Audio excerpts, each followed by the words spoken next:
Okay, we're on to day 2, and this is the first lesson. It's a short lesson, and it's looking at acceleration and velocity graphs. Basically, yesterday, what we said was we were looking at position time graphs, and if we had acceleration, it is curving upwards like that. It's going faster and faster and faster. Now, what we're going to do is turn this into a uniform acceleration graph by graphing velocity versus time. So these are the same graphs, except for this is position over time, and this is velocity over time.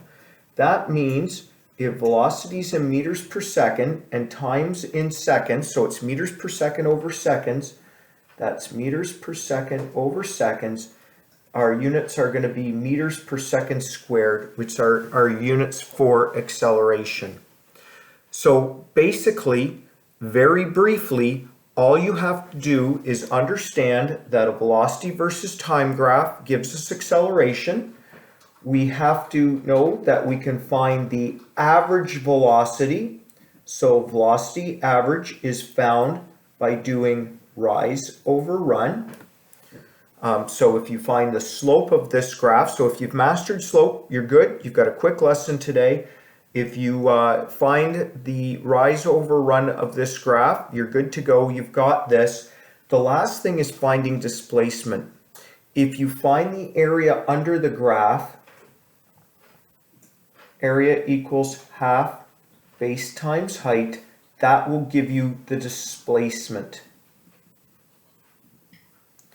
So if we went up, I don't know, 10 meters per second,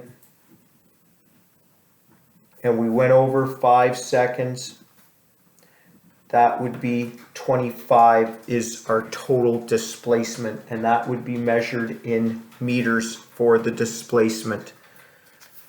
Now, the only other thing that I can show you with one of these graphs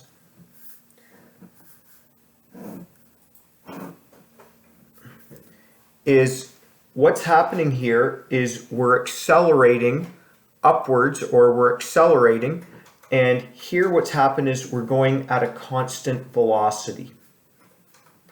So if this graph ever levels off, all you do is come back over here, and let's say that's at 20 meters per second. That tells you what your constant velocity is.